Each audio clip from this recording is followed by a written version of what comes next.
மாண்புமிகு பேரவைத் தலைவர்களே, அடுத்த மின்சாரத்துறை சார்பாக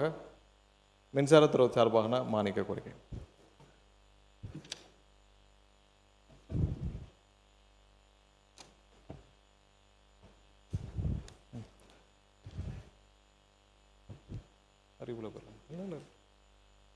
மாண்புமிகு பேரவைத் தலைவர்களே, மின்சாரத்துறை பயணித்து வந்த காலங்கள் எல்லாத்தையும் நம்ம ஏற்கனவே பார்த்துருக்கோம். ஸோ இந்த துறைக்கு முக்கியமான தேவையாக நம் முதலில் கருதியது இதற்கு தேவையான பணியாளர்கள். அதை நம்ம பல முறை முதலோட அமர்ந்து பல ஆய்வுகள் செய்து தேவையான பணியாளர்கள் தேவையான பணியாளர்கள் நிரப்பும் பணியைக்கான நம்ம பல கட்ட ஆய்வுகளுக்கு பின்னால் அதை சீரமைக்க கேட்டுக்கொண்டோம்.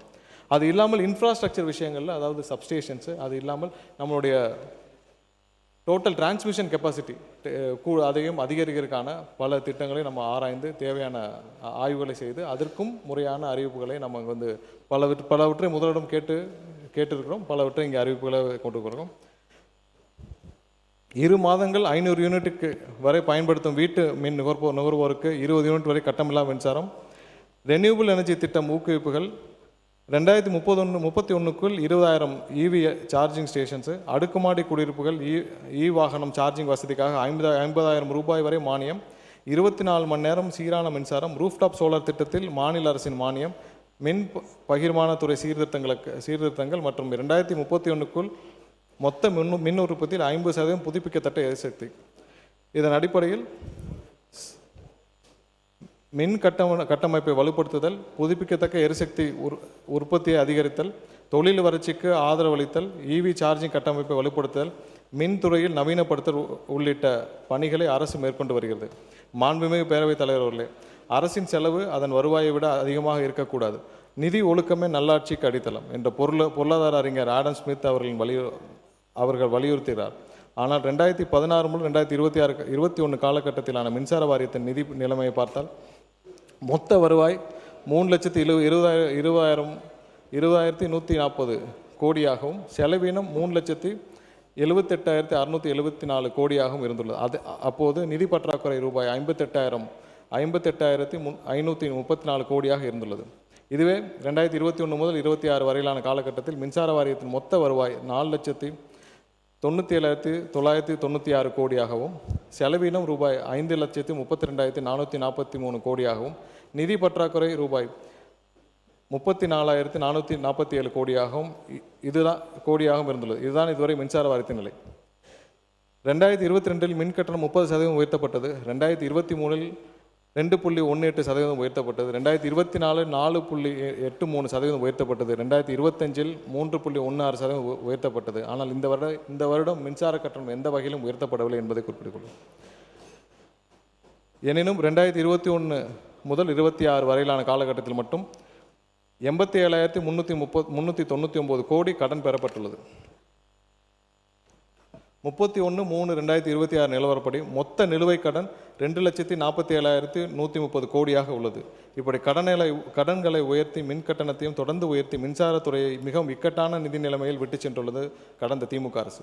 மாண்புமிகு பேரவைத் தலைவர்களே, மின்சாரத்துறையை பொறுத்தமட்டில் தொடர்ந்து இன்ஃப்ராஸ்ட்ரக்சர் மேம்படுத்தினால்தான் தரமான, விரைவான மற்றும் மேம்பட்ட மின்சார சேவையை மக்களுக்கு வழங்க முடியும். ஆனால் 2021 மற்றும் 26 வரையிலான காலகட்டத்தில் 423 துணைமின் நிலையங்களை அமைப்போம் என கடந்த ஆட்சியில் அறிவிக்கப்பட்டது. ஆனால் 32 துணைமின் நிலையங்கள் மட்டுமே தற்போது செயல்பாட்டுக்கு வந்துள்ளன. 121 துணைமின் நிலையங்கள் பணிகள் இன்னும் நடைபெற்று வருகிறது. 270 துணைமின் நிலையங்கள் பணிகள் இன்னும் தொடங்கப்படவே இல்லை.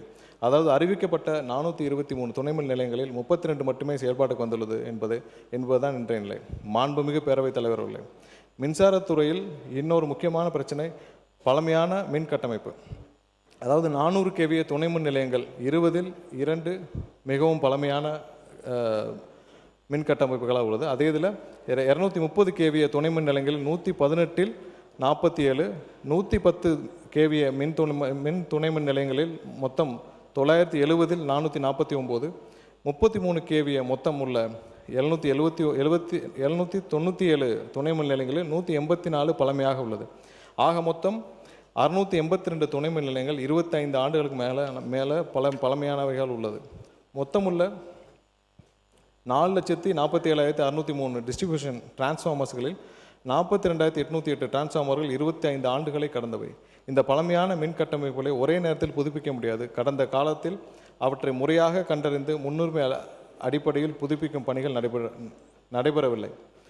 கடந்த ஆண்டுகளில் இந்த மொத்த கட்டமைப்பையும் வலுப்படுத்தவும் எந்த முயற்சியும் எடுக்கப்படவில்லை. நமது வெற்றி கழக அரசு இந்த பணிகளை தாமதப்படுத்த போவதும் இல்லை, உடனே செயலில் இறங்கியுள்ளோம். குறிப்பாக safety relay, transformers, breakers, communication systems மற்றும் டிரான்ஸ்மிஷன் லைன் சேஃப்டி ஆகியவற்றை முன்னுரிமை அளிக்கப்படும். பழைய கட்டமைப்பை சுமையாக வைத்திருக்காமல் பாதுகாப்பானதாகவும் மற்றும் நவீன மின் கட்டமைப்பாக மாற்றுவதே நமது அரசின் நோக்கம். மாண்புமிகு பேரவைத் தலைவர்களே, மின்சாரத்துறையின் மின் உற்பத்தி திட்டங்களின் நிலையும் கவலைக்குரியது. 800 செஸ், அதாவது நம்மளுடைய சொந்த உற்பத்தியில் 800 செஸ் 2x660 மெகாவாட் திட்டத்தில் எடுத்துக்கொண்டால் ஒரு தொடக்க நிலையில் செப்டம்பர் 2014 இந்த திட்டத்திற்கான மதிப்பீடு 9,799 கோடி. ஆனால் ஜூன் 2026 நிலவரப்படி திட்ட செலவு மொத்தம் 20,663 கோடியாக உயர்ந்துள்ளது. அதாவது சுமார் 111% அதிகரித்துள்ளது. இதுவரை ரூபாய் 13,781 கோடி செலவு செய்யப்பட்ட நிலையில் திட்டத்தை முடிக்க மேலும் 6,882 கோடி தேவைப்படுகிறது. இதேபோல உடன்குடி ஸ்டேஜ் 1 திட்டத்திற்கும் மேலும் 535 கோடி தேவைப்படுகிறது. இடிபிஎஸ் எக்ஸ்பான்ஷன் திட்டம், அதாவது 2014 ஆரம்பிக்கப்பட்ட திட்டத்தில் அப்போ போடப்பட்ட ஒப்பந்தத்தின்படி 6,380 கோடி முந்தைய திமுக அரசால், அதாவது 27/2/2027 நிறுத்தப்பட்டது. அதே போல் உப்பூர் அனல் மின் நிலையம் இதுவரை அந்த திட்டத்திற்காக 5,920 கோடி செலவு செய்யப்பட்டு 18/3/2021 அந்த திட்டம், அதாவது இதுவரைக்கும் 5,920 கோடி உப்பூர் அனல் மின் நிலையத்திற்காக செலவு செய்யப்பட்டு 18/3/2021 வரை அது நிறுத்தப்பட்டுள்ளது. இந்த திட்டங்களை முழுமையாக ஆய்வு செய்து நம்முடைய முதல்வர் அவர்கள் தலைமையிலான ஆய்வில் அனைத்தையும் ஆய்வு செய்து இதை அடுத்த கட்டத்திற்கு எப்படி எடுத்துகிட்டு போகணும், எவ்வளவு சீக்கிரமாக நிறைவாக முடிக்க வேண்டும். அதே நேரத்தில் உப்பூர் அனல் மின் நிலையத்திற்கு இதுவரை 5,920 கோடி செலவு செய்யப்பட்டு அது 6 ஆண்டுகளாக கிடப்பில் உள்ளது. அந்த திட்டத்தை அடுத்த கட்டத்திற்கு என்ன செய்ய முடியும் என்பதை ஆராய்வதற்காக முதல்வர் துரிதமாக நடவடிக்கை எடுக்க சொல்லியிருக்கார். அதையும் ஆராய்ந்து வருகிறோம். மாண்புமிகு பேரவைத் தலைவர்களே, இது போன்ற தவறான முடிவுகளால் மக்கள் வரி பணம் வீணாவதை நமது அரசு அனுமதிக்காது. நமது அரசின் 2026 நிதிநிலை அறிக்கையில் அறிவித்தபடி 2,640 மெகாவாட் எண்ணூர் மற்றும் உடன்குடி திட்ட பணிகள் விரைவுபடுத்தப்படும். இடிபிஎஸ் மற்றும் உப்பூர் திட்டங்கள் மீண்டும் செயல்படுத்துவது அல்லது மாற்று திட்டத்தை மேற்கொள்வது குறித்து தொழில்நுட்பம் மற்றும் நிதி சார்ந்த உரிய முடிவு எடுக்கப்படும். மேலும் ஹைடல் மற்றும் பம்ப்டு ஸ்டோரேஜ் திட்டங்களை மேம்படுத்துவதற்காக கூடுதலாக 825.5 கோடி நிதி தேவைப்படுகிறது. இதன் வாயிலாக உச்ச நேரத்தில் சந்தை மின்சாரத்திற்காக பதிலாக சொந்த மின் உற்பத்தி திறனை உயர்த்தி நடவடிக்கை எடுக்கப்படும். மாண்புமிகு பேரவைத் தலைவர்களே, மின்சாரத்துறையில் மற்றொரு முக்கியமான பிரச்சனை மின் கொள்முதல். ஒரு நேரத்தில் நமது மின் தேவை தற்பொழுது 21,724 மெகாவாட், அதாவது அதிகபட்சம் ஒரு நேரத்தின் தேவை 21,724 மெகாவாட் அளவுக்கு இருந்தபோது நமது சொந்த உற்பத்தியின் அளவு வெறும் 3,888 மெகாவாட் மட்டுமே.